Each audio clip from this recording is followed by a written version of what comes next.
Welcome to the Nightly Rant with your hosts, Mike and Toria. This is the show where we examine society from a sarcastic point of view. If you like insane conversations, this is definitely the show for you. Let's get into today's topic. YPN people, I don't know about you, but I love helping out a friend. That's why I want to shout out my friend Brian Little and his podcast, Your Favorite Blockhead. This is the only show that manages to weave together peanuts and MMA into one heck of an amazing podcast. You can find Your Favorite Blockhead wherever your favorite podcasts reside and at yourfavoriteblockhead.com. Do me a huge favor and listen to Brian's show. You'll be entertained and you'll help out a friend. Now, as I said, let's get into today's topic. Just like that, a star is born. A star? Where? This guy over here. The CheeWee? The CheeWee. How is the CheeWee a star? I call him Lucky Luki, Luki Lucky. And this guy was on television. Well, it hasn't aired yet, but he was recorded on television. By the time anybody hears this podcast, it will have aired. On Home and Family. Look it up for July 9th on Home and Family. His segment's like right at the beginning. Yeah, it's always really early. And he's our third foster dog to go on TV. Yeah, we had Odie. 2 CheeWeenies. And then Dunkman. And then the CheeWee. Funny thing is, they still really found the other two on Pet Finder. Right. That's the big one. It's like the Craigslist of puppy dogs. Though Odie did get interest from Home and Family. Yes, he did. They were just weirdos. Odie was actually quite popular because he was unusual looking. He was very... he had kind of a personality that took a certain type of person to love.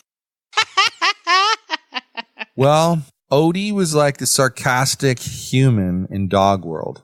Do you disagree with me? Not even a little bit. My favorite trait of his was his ability to walk into a room, lift his leg, and pee on the door while looking you straight in the eyes. Yeah, like zero. He gave 0 Fs about that. Like he was just, oh well. It's Alyssa's favorite story to tell. And it's not like it happened a lot, but he made eye contact. And all of a sudden, the leg was lifted. And like I can relate because he did it to us that one day too. Yes. Little bastard. Well, but then okay. And I'm telling you, it's a genetic thing. What did he do when he first came in here? He walked right up to that chair and was ready to lift his leg, but we had a diaper on him. Yeah, he lifted his leg on the bookshelf. Had we not had a diaper on him, he would have peed somewhere in here already. He would have peed a lot of places in here. He would have peed on the bookshelf. He would have peed on the chair multiple times. He would have peed on the TV stand. He would have peed on the door over there. I think so. He did pee on the coffee table. I think so. In the dining room. He's just that way. He's just a 3-legged jerk. But he's cute. Because he puts the 4th one in the air while he walks around peeing on things. He's just really cute, though. He is cute. And apparently he did a good job on his appearance. What did she tell you about him being tired or something? They had him run around in that little yard so much that he was exhausted. And he went to sleep on her lap. Oh, probably while they were waiting to record, huh? Because, they always do that little part in the beginning where she gets... That's also really smart. She gets comfortable with the dog, Especially with him. He's a chompy little jerk. He can be. When he doesn't want to be manhandled. He can be, but what's really been working, it's proof that, positive praise with an animal works so well. Anytime I pick him up, and I don't care if it's 5 times in a day, every time I pick him up and he doesn't growl at me, I praise him. Yeah, it's working. He'll eventually... Well, let's face it. If his behavior changes when you give him positive feedback, why wouldn't you give him positive feedback? Well, exactly. I totally respect it. So I think it's cute, how he... I think he's how cute he responds. And he wants to be in with us. He hangs with us now. He doesn't stand over there. I don't even care if he stands over there. It bothered me when he was sleeping in the dining room, though. He doesn't do that anymore. So, I'm down. But what I believe our approach where it works really well is in a situation like that, we've kind of become dog experts. We've learned that you don't impose your will on the dog. You just leave the dog alone because you're going to have him long enough that eventually he's going to come to you. Well, except when he was being a chompy little jerk. Well, yeah, you have to... I'm just going to keep petting him until he doesn't hate me you kind of have to crack down on that. And it kind of worked. But I'm talking about where he wants to hang out. You don't need to impose yourself on him. If he wants to hang out there, let him. Eventually, he comes around and he hangs out with us, which is what he's doing now. So it's kind of cool. How did we even get this lucky dude? Lucky Lou. Well, Key. What is his name? Henry? Henry. There is another wiener dog named Henry, and he was in the Carson shelter, right? I think so. He was in the Carson shelter, and Henry got hit by a car, they believe. Poor Henry. He has a broken hip. They kept abbreviating it in the description, HBC, or HBA or something like that. And I was like, what does that mean? And it dawned on me what it meant. What does it mean? So it means like hit by auto. Oh. And the rescue took him in because they're going to get a surgery that normally costs $4,000. They're going to get it for $2,000 to help pay for little bro's, surgery. Yep. And the lady who had Luki happens to be near the vet that's going to do the surgery, I believe. And she, for whatever reason, it was decided that she would take the injured pooch. She's probably the best one to do it, though. But she couldn't take him and the injured pooch at the same time. And I can see why. He does require a lot of attention. In his own little way, yes. By that, I don't mean, like, when we go out, by all means, when we leave, like when we left Friday to go to see the Jurassic Park movie, he just went into the little dog bed and went to sleep. He didn't care. It's not like he has, like, major anxiety that we've left. But when we're around, he's a little needy. Yeah. When we're not around, he's fine with it. So he's an interesting little pooch. But, this Henry dog, she's going to go to her, and this guy came to us. So she doesn't have to deal with both of them. He's, this Henry dog's kind of he's kind of a cute little guy. He's like a standard looking wiener. Yeah, but he's even the standard reddish tan color. When he even seems to kind of have the personality is like he's happy to be with the people, et cetera, et cetera, et cetera. And even so he's not like depressed because he's been in an accident. He's a wiener dog with a wiener dog face and a wiener dog soul. No big deal. He's really cute. He's really cute. So, if anybody can help with that, go to dachshundsandfriends.org and find the donate button and donate some money. And put a little note there. Specify that it's for Henry. Yeah, put a little note there that's for Henry, and they'll make sure that it gets to Henry. I think that's really cool. And every single little donation helps. I mean, he's one of 2 dogs with major medical bills on the rescue right now. So yeah, we have one that's an amazing story. I can never remember its name. But the one that couldn't walk, it had like a tumor, and then they had a surgery to have the tumor removed. He's not even the one I meant. And that dog now is down in Oceanside getting, physical therapy, and he's learning to walk again. When he had to have a second surgery. It's amazing. But I was talking about the mama dog with the puppies. Yeah, she has some health problems. Major health problems. She can't even nurse her puppies, so the rescue is having to find other dogs to nurse the puppies. Yeah. And her vet bills are mounting the $4,000 mark. Pretty steep, yeah. She'd have a blood transfusion. Yeah, I read all that today. That's the first time I saw about it. Yeah. Pretty scary. But then that leads us to one big helpful thing is they're having a fundraiser, right? They are. And tell us about the fundraiser. They're having a Dachshunds and Friends Rescue Quartermania, which I didn't know what the heck was until now. And they're having this on August the 3rd in Anaheim. You're going to put the details in the show notes. Yes. Quartermania is a cross between bingo, auction, and raffle. Each vendor holds up an item for the auction. If you're interested in the item, you bid on it using your quarters and raise your paddle. If your paddle number is drawn, you win the item. Yes, it's that easy. Just bring a roll of quarters and get ready for some fun. It sounds confusing and exciting at the same time. You know what's cool about it? Kind of now listening to it, you could have 3 people bid on the same item. One person could bid a quarter. One person could bid $10, another person could bid $100. But any one of the 3 could win it because it's all about your number being randomly pulled. Yeah, we'll be there. Yeah, and it's going to be roll of quarters. It's going to be fun. We'll have our roll of quarters. And we'll do our thing. Yep. I'm kind of excited by that. I really think it's pretty amazing. So hey, I mentioned this on another episode, but it's now nailed down. Thursday and then on Friday, there's going to be a Rebirth Peeling the Orange political podcast of mine. It will be a little bit different. We're going to pick topics for each episode and speak specifically about that topic. And most of the time we'll probably disagree. Some of the time we will agree. But I have a new co-host. It's super exciting first one we're going to talk about. I think I may have these backwards, but one of the ones we're going to talk about is the impending war with Iran. We're going to discuss whether we think that's going to, happen or not happen. Then the next episode, we're going to talk about federal regulations on marijuana. That sounds exciting. And my new co-host's name is Dawn DeMare. She's going to make her debut in the episode that we pull Thursday. Now, we're probably not going to launch these episodes until end of August. Wow. Yeah, well, there's reasons for that. But we're excited. And what I probably will do is use audiograms to promote the show itself. It's going to be fun. That's exciting. I'm happy you found a co-host. Cool. So much drama everywhere, man. There's just so much drama. This world is full of drama. As he checks his phone while we podcast. The drama, though, like when you think about just in general, how you could pick a group that you regularly interact with.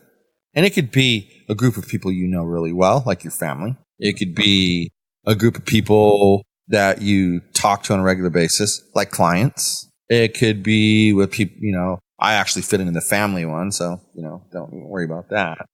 Then it could be just like people that you see a lot in the same regular place. And I'm talking about like the cashier at the grocery store. That person is known by so many people, and they technically could know so many people, but how the hell are they supposed to remember all those people coming at them? They're not.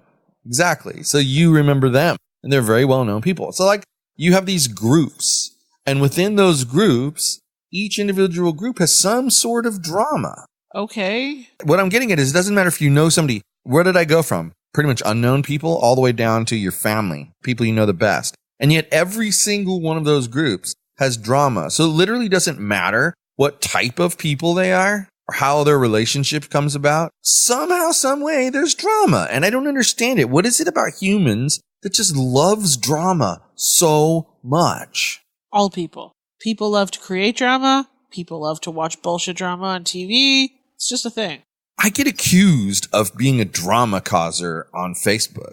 But how is it causing drama to simply state, here's what the numbers say? I mean, when I use the word facts, I generally mean one of two things. Numbers or commentary that neither party in the situation, none of the parties in the situation questions. It's not in question. If we all agree that we got into the Ford before we got into a car accident, well, even though no one explicitly says it, it's understood that it's true. So that's taken as a fact to me. So the facts of these kinds of situations are that human beings like drama for some reason. And you provide facts and they cause drama, but then they point it at you and say you're causing the drama. Of course. I don't get that. Because they want to cause even more drama. They want to get you sucked into the drama. But why do people love drama so much? It's like, it's exhausting. Drama is exhausting. You love drama. You're just one of the people who loves to watch it on TV. I like to watch it from afar, but I don't want to be involved in it. Like I said, people either love to create drama or they love to watch drama. You're the second one. You still love drama. Well, yeah, of course I do. I don't think there's anybody who doesn't love drama. That's what I said. I think you're right. I think it literally can be divided into, and it's not necessarily, you're absolutely right. It's not even necessarily, equal portions, but it could be like 80% are one way and 20% are the other way. It doesn't matter. The fact is 100% of the people like drama at some level. I agree with you on that. Drama. Even Alyssa, who claims she hates drama in all forms. Nope. She's, well, look at what their favorite drama with her YouTubers. She look at that. Exactly. They talk all about their YouTubers and how they're arguing with one another. And, I'm on team this and I'm on team that. It's like, you guys love that drama. You live for it. Yep. So everybody. It's just a matter of owning it, though. You have to own, if you're going to be a drama queen or king, you have to own that. You have to own that you're that person. Down. Well, I know you are. You're really good about that. And I mean, that's the thing. It's being realistic. And I mean, there's people who will disagree. That's fine. Let them disagree. Like the lady today. Oh my God. I read this post on this group and it's like, would you, this one's for the men. I need your opinion. And they show like this lady's Instagram photo and she was pretty much naked in the Instagram photo. She was wearing like a G-string bikini. So from the behind side, it was naked. And she wanted to know, well, if your girlfriend or wife was posting this on a daily basis, how would you feel about it? And I just wrote, she's a fitness model from Australia. Oh, well, you're probably following her. And you wonder why a man, okay, this is the funny part. Then someone else goes, well, I wonder how his wife would like knowing that he's following that person. He probably followed her now, which, by the way, is untrue. But how do they expect a man to give his true opinion about something if you either have to agree with their way of thinking? You still never added me to that group, so I could go and create some drama with that jackhole. Well, I haven't had time. We were out. It's either you agree with them or somehow you're a pervert. I don't understand how they make that connection. You disagreed with them? But I didn't, though. I stated a fact. She's a fitness model from Australia. But what part of that has anything to do with whether you should post pictures like that or you shouldn't post pictures like that? By stating the reasoning for her posting the naked-ish pictures, they assumed, because they're drama queens, that you disagreed with them. Because if she's a fitness model, it must be completely acceptable for her to post those things to everybody around her. Okay, but do you see where the drama comes from? I called them drama queens. But did I say that? No, I didn't. I merely said she is a fitness model from Australia. That's it. Please don't add to what I said. You can't tell me. I'm not saying you, by the way. I'm just saying the people that do this. You better not be saying me. You can't tell me what I mean by what I say.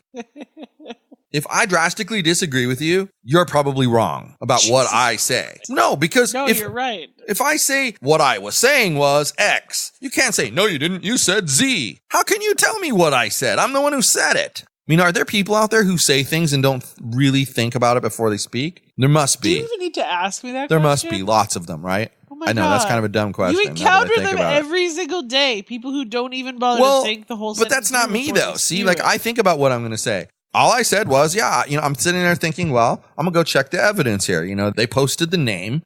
I'm going to go see what's going on here. And first of all, the closest thing to naked, as she put it, she said there were some naked photos on there. The closest thing to naked was the photo she posted, which had the lady in a thong, and you could clearly see the strings and whatever. I have to tell you, she wasn't naked. I think it's more inappropriate for these people to have taken a screenshot of her naked butt picture and put it on some public group. Put it on a public group. I think that's super inappropriate, and I kind of want to send their names to her and be like, yo, these people are stealing pictures of your butt and posting them on the internet. Well, and here's the thing about that, though. Why is it your business what she does? So then she finally says, well, my friend wants to do the same thing, and her boyfriend's going to break up with her, and I don't think he's right for doing that. And I told her, I go, look, here's the thing. If she had been doing this when he met her, or she had told him this is where I'm headed when he met her, then he made the choice to be in that relationship with her. And he doesn't have the right anymore, in my opinion, to tell her no, she can't do it.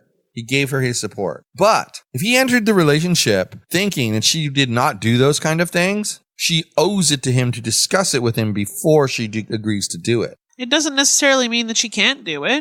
Right. But she owes him the discussion. Being a discussion. Well, yeah, he doesn't get to control. She gets to do what she wants to do. He doesn't get to control that, but it's a respect thing. You have to give the other person the respect of knowing what's going on. Yeah. I mean, how would you feel if you were just cruising down Instagram one day and you saw a picture of my mostly naked butt? You'd be like, bitch, no. Well, yeah, if you talk to me about it and I say I don't want you to do it, and you decide you are going to do it, I also don't think at that point that I should be angry with you. Now, I think it's well within my rights to keep an eye on the situation, and if it starts going south like I told you I thought it would, I should be able to go, okay, now it's time to reevaluate what you did. Let's talk about it. Look what's happening. I think the process is we have a discussion, I make my decision, I inform you of my decision, move forward with my decision, and then we reevaluate later. Reevaluate at some undeterminable piece of time. Right, later. Because in that way, it gives you the chance to be like, well, this is going against how I feel in our relationship, so I'm going to stop doing this. Or no, this doesn't go against how I feel, violates our relationship, so I'm going to keep doing it. And you should have that right. And I told her that me personally, I don't think I would get involved with a woman like that. Not because I'm insecure, because I've told you before, do I care if someone checks out the woman that I'm with? No, because that woman's with me. Right. So I don't care. Let other guys look at her. Please don't. You know what I'm saying? Like, it doesn't matter. None of that matters to me. It's do I want to be? My thing is, I'm not sure I could be in a relationship with somebody who needed that kind of validation over and over and over and over and over. Well, I think it's different to if you're a fitness model and you're doing a competition or something. Yes. Post pictures of yourself at the competition, but constant naked butts? I'm not into that. Right. And you know what? I'm trying to think of her name, but there's a fitness model that I follow, and there's numerous fitness models that I follow. And one was a Russian lady, and she used to post like really nice photos of her like going out to dinner in a dress or a pantsuit, or sometimes like, a t-shirt and jeans, just going out on the town, right? Yeah. And then all of a sudden one day she just went to like posting like mostly, butt naked, almost naked photos of herself out there. And honestly though, good for her. Never got to the point of the little stupid stars on her nipples or anything like that. She was clothed. She just wasn't fully clothed. And then there's others that do it like the way she did in the beginning still, always. And I have way more respect for the second people than the first people because I don't know. You're right. If they go and they do a competition, and they have photos of that competition, of course they're going to put that there because they're proud and they should be proud. It takes a lot of dedication to get to that shape. So they should be proud of it. But every freaking day? No. Yes, you're beautiful. We know you're beautiful. Post photos of yourself. You'll still look beautiful with clothes on. You don't have to be naked. And yes, I understand I'm a man who has a difference of opinion with most other men on this issue. Most other men just want to be perverts and see them naked. Let's be real. My thing is, I think of it like my daughter. Would I want my daughter doing that? No. So I don't want to look at someone else's daughter doing that. Fair enough. Jesus Christ. Consistency. Can you imagine? Saying most people don't know how to do it. Then that's where the drama comes from. So the whole point I was trying to make for the last 37 and a half minutes. It's been more than 37 and a half. Actually, it hasn't. It's been 49 and 1,000 years. Hasn't even been 25 minutes yet. 49,000 years of this conversation about drama butts. And now you're giving the poor editor more work to do because he's just going to cut all of this out. Why? Because it's useless to talk about how long you've been podcasting. I'm not talking about how long you've been podcasting. Shit about that. I've been talking about how long you've been talking about drama butts. You're a drama butt. No. Anyway, the point is drama's everywhere. It has nothing to do with the type of people they are. And that Mike is a drama butt. It's just that everybody loves drama in some way, shape, or form. And their interpretation of what drama is very different. Right down to the CheeWee. He's sleeping, but he loves drama. He does. Even when he's asleep, he loves drama. Anyway, yes. I can't think of anything else to talk to you about. And you, who I thought would have lots of things to say, really didn't tonight. Yes, you're tired. I am tired. But I said lots of things at the beginning. I know. That's how I know you're tired, because you went really revved up and then just kind of went, ooh, boom. Well, the CheeWee is sleeping, the Yogi is sleeping, the Olive is sleeping. I'm even sleeping. Pretty Girl is sleeping. I'm sure Parker is either asleep or eating something he's not supposed to be. So good night, everyone. Hasta la bye-bye. Thank you for listening to the Nightly Rant. If you enjoyed the show, please give us a 5-star rating on Apple Podcasts or Google Play. If you didn't enjoy the show, please just ignore that previous request for a rating. This has been a Yogi's Podcast Network production.